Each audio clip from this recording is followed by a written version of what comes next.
Playlist में हम बच्चों सीखने वाले हैं कि एक बिंदु से एक रेखा पर डाले गए लंब की लंबाई हम कैसे ज्ञात करेंगे, या एक बिंदु से रेखा पर डाले गए लंब पाद का निर्देशांक कैसे ज्ञात करेंगे। मतलब एक पॉइंट से एक लाइन पर जो परपेंडिकुलर ढलान है उसकी लेंथ कैसे बताएंगे, या एक पॉइंट से लाइन पर जो परपेंडिकुलर ढलान पड़ा है उसका जो फुट परपेंडिकुलर पॉइंट है वो कैसे ज्ञात करेंगे। ठीक है बच्चों, तो यहाँ पे बेसिक बात को समझिए।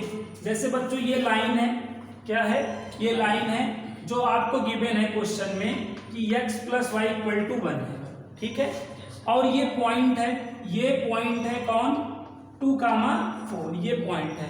तो इस पॉइंट से लाइन पर क्या बच्चों, परपेंडिकुलर, क्या परपेंडिकुलर। तो लाइन से इस पॉइंट से लाइन पे ये परपेंडिकुलर बना कि नहीं। तो लाइन और परपेंडिकुलर लाइन, ये क्या हुई, ये लाइन हुई और ये परपेंडिकुलर लाइन है। तो लाइन और परपेंडिकुलर लाइन जहां पर मीट करता है, यहाँ पे मीट किया कि नहीं, इसी पॉइंट को बच्चों, इसी पॉइंट को फुट ऑफ द परपेंडिकुलर बोला जाता है। क्या बोला जाता है, foot of the perpendicular. Hindi में इसी को लंब पाद बोला जाता है।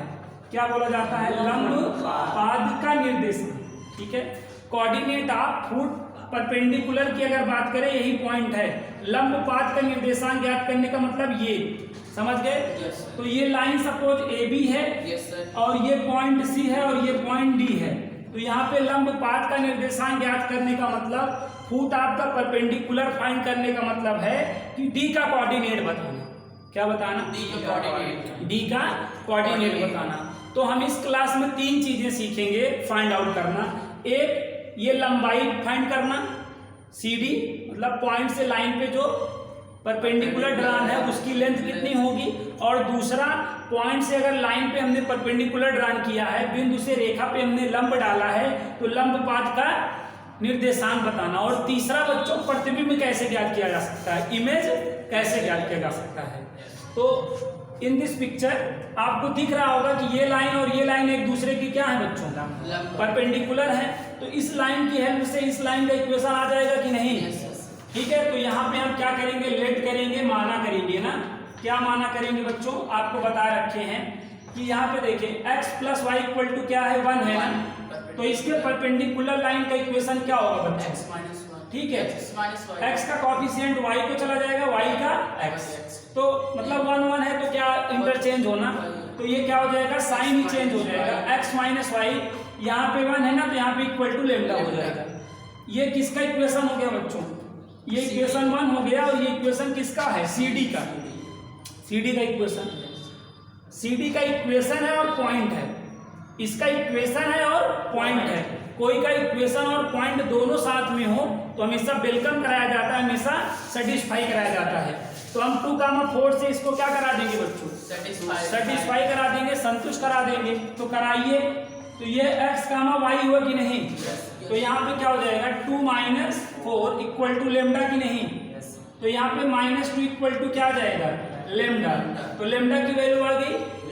अब लैम्डा की वैल्यू यहाँ 1 में आप पुट कर दें ना, तो x - y = क्या हो जाएगा, -2 है ना बच्चों। ये आपका इक्वेशन 2 हो गया और ये इक्वेशन आपका 3 है। अब इनको सॉल्व कर लीजिए, किनको, देखें x + y = 1 है ना। 2 और 3 को सॉल्व कर लें। तो सॉल्व करने के लिए क्या करें, 2 और 3 को ऐड कर दें। 2 और 3 को ऐड कर देंगे तो -y से +y कैंसिल हो जाएगा। x क्या हो जाएगा बच्चों, 2x हो जाएगा। -2 में 1 को सब्ट्रैक्ट कर देंगे, -1 आएगा कि नहीं। x की वैल्यू क्या आ जाएगी, -1/2 आ जाएगी। क्या आ जाएगी, -1/2।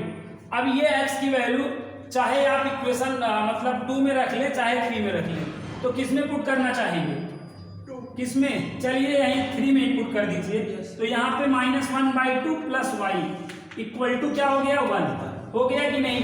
तो y = 1 + 1/2 हो जाएगा और सॉल्व करेंगे 3/2। समझ में आया बच्चों। तो ये जो x और y की वैल्यू है किस पॉइंट का कोऑर्डिनेट हुआ, D का। तो यही D ही तो आपका लंब पाद है कि नहीं, बताएं। तो यही तो आपका लंब पाद है ना, यही तो आपका फुट ऑफ द परपेंडिकुलर है ना। परपेंडिकुलर लाइन लाइन से जहां पर मीट करती है, परपेंडिकुलर लाइन जहां पे लाइन से मीट करती है फुट आपका परपेंडिकुलर कहलाती है। तो यहाँ पे ये यहाँ पे मीट की ना, तो ये आपका फुट आपका परपेंडिकुलर है, ये लंबपात है का निर्देशांक हो गया। अब आपको मान लो लंबाई बतानी हुई, क्या बतानी हुई, CD बताना हुआ आपको, क्या बताना हुआ, CD।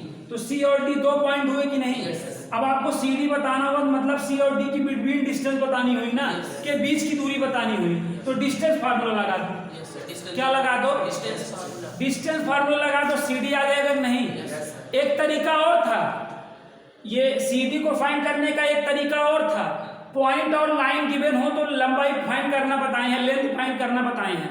एक पॉइंट से एक लाइन पे ड्रॉन परपेंडिकुलर का फार्मूला, PM वाला फार्मूला नहीं पढ़े हो, एक बिंदु से किसी रेखा पर डाले गए लंब की ना, the perpendicular distance of a point from a line, इसका भी वीडियो मैंने बताया है, आपके पास है, आप देख लें। एक पॉइंट से एक लाइन पे वो वाला फार्मूला लगा देते तब भी लंबाई मालूम हो जाती। लेकिन एक दूसरा ऑप्शन आप देख रहे हैं ना, अगर D आपके पास हो गया है तो डिस्टेंस फार्मूला लगा देंगे तो भी CD आ जाएगा ना। और जो तीसरा क्वेश्चन है इसमें, क्या, जो तीसरा क्वेश्चन, अगर यही पॉइंट का, इस पॉइंट का इस लाइन के रिस्पेक्ट में क्या पूछ लेता, प्रतिबिंब पूछ लेता, क्या पूछ लेता बच्चों, प्रतिबिंब पूछ लेता, तो आप इस प्रतिबिंब को क्या करते, अल्फा बीटा मान लेते। ये D जो है अब मिड पॉइंट का काम करेगा कि नहीं, यहाँ पे D अब किसका काम करेगा, मिड पॉइंट का काम करेगा बच्चों। D यहाँ पर किसका काम करेगा, मिड पॉइंट का। तो यहां पर भी आपको क्या करना है बच्चों, आप यहां पे क्या लिखेंगे, D is the mid point of yes CI, ठीक है, ठीक है बच्चों। CI का मध्य बिंदु कौन है, D है ना। तो मध्य बिंदु का फार्मूला आपको पता है कि x, y equal x1 plus x2 अपान 2 और y1 प्लस y2 अपान 2, ठीक है। तो यहां पर देखो ये मिड पॉइंट है ना, तो मिड पॉइंट को यहां पे रिटर्न कर लो, -1 अपान 2, 3 अपान 2, ओके। अब ये x1 y1 हो जाएगा और ये आपका x2 y2 हो जाएगा, ओके। तो अब यहां पर देखिएगा ये 2 प्लस अल्फा अपान 2 हो जाएगा कि नहीं, और ये 4 प्लस बीटा अपान 2 हो जाएगा। यहां तक समझ में आया बच्चों।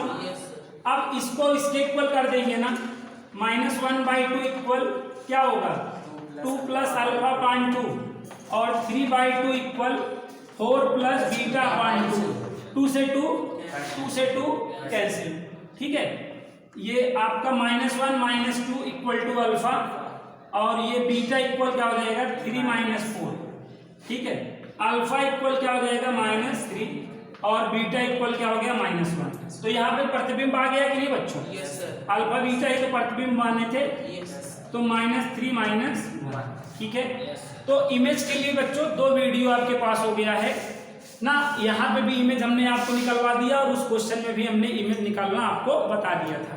तो आई होप आपको इमेज फाइंड करना, foot of the perpendicular find करना, लंबपात का निर्देशांक ज्ञात करना, इस पॉइंट से इस लाइन पे जो लंबाई है वो ज्ञात करना आपको समझ में आ गया होगा, ठीक है।